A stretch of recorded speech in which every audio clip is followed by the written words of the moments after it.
dibuatlah invoice fiktif setelah jumlahnya 1,5 miliar.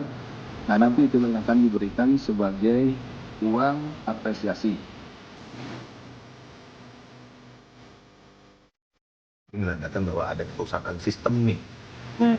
Tentang pajak ini bukan oknum. Sangka ya. Es saja.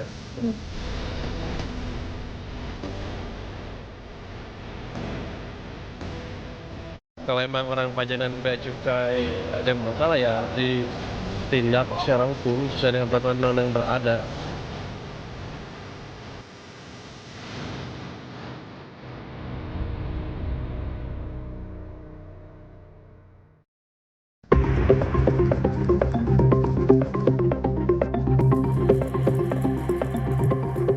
Lagi-lagi uang rakyat dari pajak dikorupsi. Rabu 4 Februari, KPK menangkap tangan sejumlah orang di lingkungan kantor pelayanan pajak KPP Madya Banjarmasin. 3 orang ditetapkan sebagai tersangka. Di antaranya, Kepala KPP Madya Banjarmasin Mulyono, anggota tim pemeriksa KPP Madya Banjarmasin Dian Jaya Demega, dan 1 orang dari pihak swasta, yakni manajer keuangan PT Buana Karya Bakti BKB Venasius Jenarus Genggor. Usai diperiksa 1 kali 24 jam, Mulyono mengakui menerima janji berupa pemberian uang. Pekerjaan dilaksanakan sesuai prosedur dan aturan. Negara tidak berapa, tapi saya menerima janji dan dia uang. Itu saya salah. KPK mengungkap, Mulyono dan Dian Demega diduga menerima suap restitusi pajak pertambahan nilai atau PPN sektor perkebunan dari PT BKB yang terjadi pada Desember 2025. KPK mengungkap, Mulyono meminta uang apresiasi senilai 1,5 miliar rupiah untuknya dan Dian Demega memuluskan permohonan restitusi pajak PT BKB.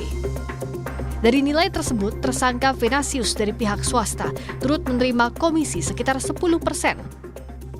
KPK juga turut mengamankan barang bukti berupa uang tunai dalam bentuk fisik senilai 1 miliar rupiah yang diamankan dari saudara MLY dan PNZ, serta bukti penggunaan uang 300 juta oleh MLY untuk DP rumah dan 180 juta yang digunakan oleh saudara DJD dan 20 juta yang digunakan PNZ, sehingga total barang bukti yang diamankan dari kegiatan ini senilai 1,5 miliar ya, sesuai dengan yang mereka perjanjikan. Jadi dibuatlah invoice fiktif supaya uang tersebut bisa keluar, misalkan untuk pembelian barang dan lain-lain gitu ya. Padahal barangnya tidak ada, tapi uangnya kemudian ditarik dan dikumpulkan.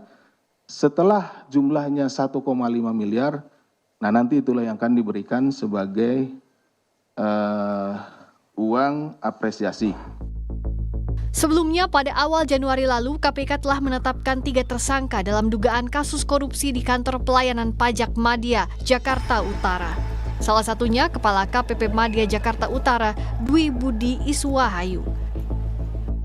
Jika mundur ke belakang, pada Agustus 2023, KPK menahan mantan Kepala Bagian Umum Kanwil Direktorat Jenderal Pajak Jakarta Selatan II, Rafael Alun Trisambodo, karena menerima gratifikasi sebesar 16 miliar rupiah. Desember 2023, Rafael Alun divonis 14 tahun penjara akibat korupsi itu.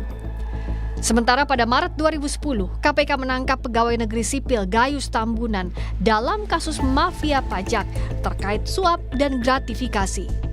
KPK mengungkap rekening Gayus mencapai 25 miliar rupiah tak sebanding dengan gajinya saat itu sebesar 12,1 juta rupiah per bulan. Penangkapan sejumlah pejabat Ditjen Pajak Kementerian Keuangan menambah panjang daftar korupsi di sektor pajak.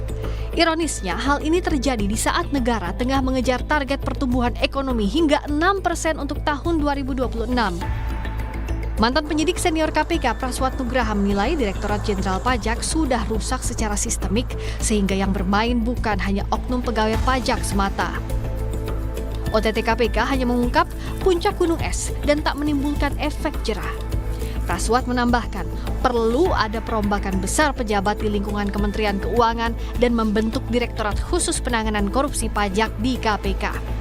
Itu kan banyak dirjen-dirjen yang lain tuh di Kementerian Keuangan. Itu juga bisa jadi satu ide yang revolusioner. Memang orangnya itu harus diganti. Tidak boleh terlalu lama bercokol di situ. Karena kalau sudah terlalu lama, dia membangun satu klaster dan satu semacam kartel yang nggak bisa dirubah lagi. KPK harus mungkin bisa membentuk satu satgas khusus atau bahkan mungkin subdirektorat gitu ya untuk pajak di Kedeputian Penindakan atau Direktorat Penyidikan yang memang konsentrasi di pajak. Karena mau nggak mau seberapa besar pun, ini fakta yang sangat menyakitkan sebenarnya, seberapa besar pun negara kita bersusah payah untuk membangun ekonomi kita, mensejahterakan rakyat, tapi kalau uang pajaknya, uang pembangunannya ini dicuri dan selalu bocor, itu tidak ada gunanya, Mbak. Apapun itu, seperti menyiram air ke pasir.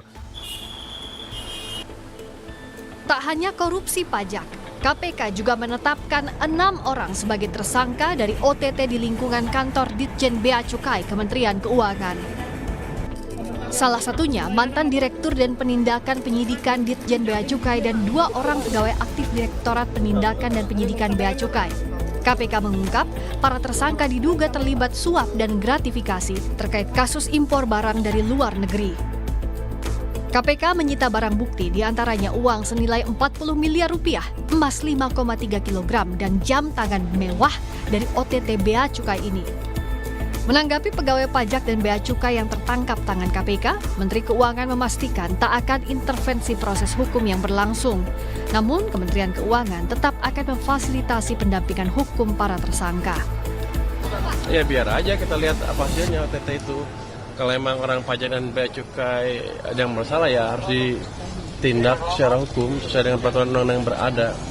Tapi gini, saya tidak akan melepaskan anak buah saya sendirian begitu aja, kan akan ada pendampingan hukum dari Departemen Keuangan, tapi tidak dalam bentuk intervensi hukum.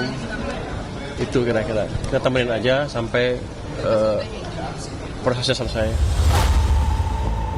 Berbagai korupsi dari sektor pajak membuat masyarakat menagih keseriusan negara memberantas kasus rasuah yang mengorbankan uang rakyat. Langkah tegas dan revolusioner dinanti untuk membuat para koruptor pajak jera dan menyelamatkan pendapatan negara untuk ekonomi yang lebih baik.